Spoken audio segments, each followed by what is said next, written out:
Olá amigos, eu sou o Gilmar e esse aqui é o seu canal na linha de contato e é claro, sejam bem-vindos. E meus amigos, os ucranianos continuam realizando missões ousadas em território russo e causando estragos. Na manhã de hoje, terça-feira, dia 17 de dezembro de 2024, um dispositivo colocado em uma pequena scooter elétrica explodiu e eliminou um importante general do alto escalão das Forças Armadas Russas junto com o seu assistente. O tenente-general Igor Kirillov, chefe das Forças de Defesa Nuclear, Biológica e Química, estava saindo de um edifício residencial em Moscou quando esse dispositivo, contendo cerca de 300 gramas de explosivo, foi detonado remotamente. Segundo o site Zona de Guerra, Kirillov é o oficial militar mais graduado a ser alvo dentro da Rússia dos serviços de inteligência da Ucrânia, em mais uma clara demonstração de que os ucranianos não temem as prometidas respostas russas. De acordo com informações publicadas por diversas mídias, fontes dos serviços de segurança da Ucrânia, conhecido também pela sigla SBU, disseram que a operação que resultou na eliminação de Kirillov e de seu assistente foi realizada por agentes ucranianos. Isso já está confirmado por fontes da inteligência ucraniana. Segundo a BBC, na segunda-feira ontem, o Serviço de Segurança da Ucrânia, o SBU, havia acusado o Kirillov de ordenar o uso de armas químicas contra soldados ucranianos. A explosão se deu no sudeste de Moscou, a cerca de apenas 6,5 km do Kremlin, a sede do governo russo. Portanto, meus amigos, os serviços de inteligência da Ucrânia conseguiram operar tranquilamente a menos de 7 quilômetros da sede do governo russo. De acordo com publicação da agência de notícias RIA Novosti, o ex-presidente russo Dmitry Medvedev, agora atuando como vice-presidente do Conselho de Segurança da Rússia, disse que Moscou vingará a morte do Kirillov. E se você gosta desse nosso trabalho e deseja ajudar a manter o canal, pode fazer a sua contribuição pelo Valeu ou pelo Pix, cuja chave a gente deixa sempre na descrição de nossos vídeos.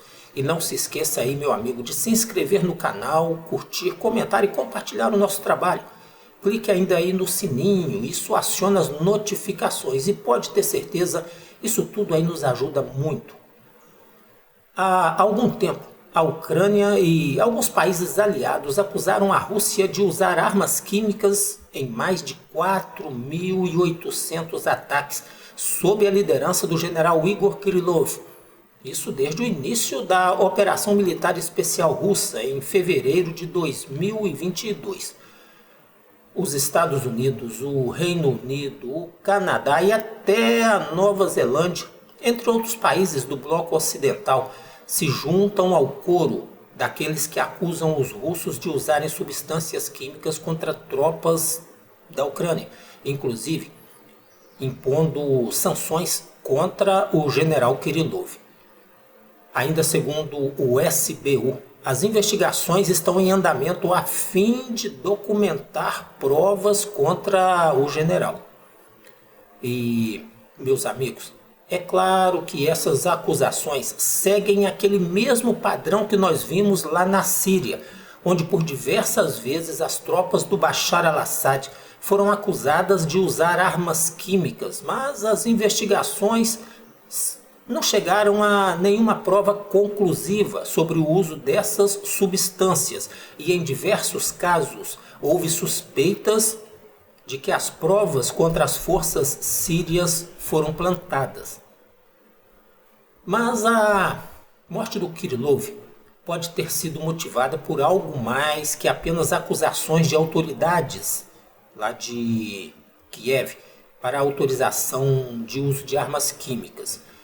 Desde 2022, esse general russo vinha expondo a participação da Ucrânia e de governos ocidentais, principalmente do governo dos Estados Unidos, no financiamento e montagem de diversos laboratórios para pesquisas e desenvolvimentos de componentes biológicos para emprego militar.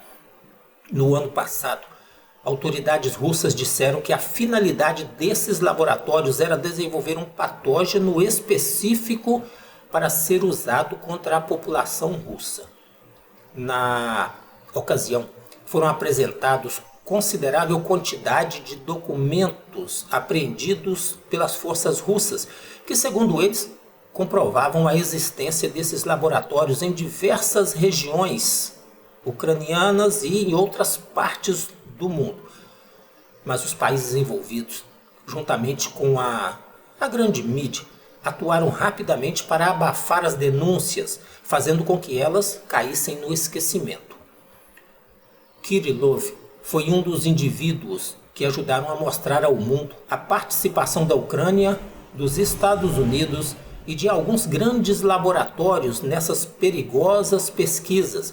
E em outubro de 2023, ele disse que os Estados Unidos utilizam mais de 20 organizações sem fins lucrativos para dar legitimidade aos laboratórios e esconder os principais objetivos de seus projetos biológicos.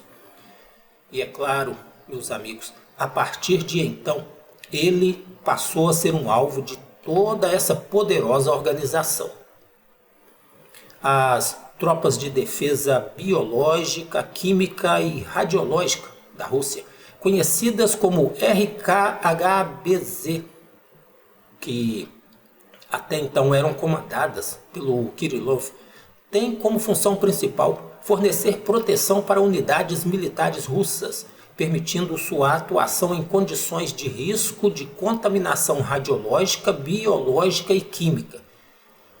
E também tem a função de atuar no sentido de aumentar as capacidades de sobrevivência das tropas russas em confrontos com os adversários que estejam utilizando armas convencionais e também nucleares, químicas e biológicas.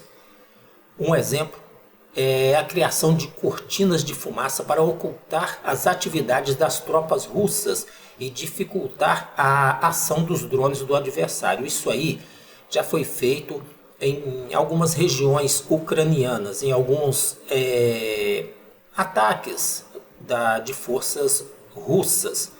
Isso camufla as tropas em solo, dificultando a operação dos drones.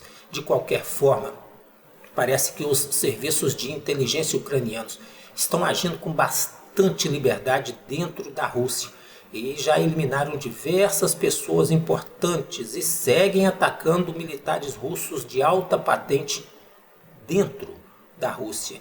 E dessa vez, a menos de 7 quilômetros do Kremlin. Poxa, né, pessoal? Onde é que estão os serviços de inteligência da Rússia? O interessante é que a gente não vê uma resposta russa a esses ataques. Parece que os militares de alta patente da Ucrânia, principalmente os integrantes dos serviços de inteligência daquele país, seguem atuando tranquilamente, pois não se vê esse mesmo tipo de ação sendo praticada pelos serviços de inteligência dos russos. Os russos precisam melhorar a proteção de seus oficiais e precisam passar a dar uma resposta no mesmo nível a esse tipo de ação. A nosso ver, no momento, boa parte dos oficiais russos não possuem segurança adequada. E essa morte agora comprova isso. Bem, amigos, a gente fica aqui como sempre observando o desenrolar dessa confusão entre russos e ucranianos e contando para você as novidades. E a gente, é claro, vai parando por aqui porque nosso tempo já está esgotado. Obrigado, meu amigo, pela sua ótima companhia. E eu te espero aqui, eu te espero sempre para o nosso próximo vídeo. Obrigado e até lá.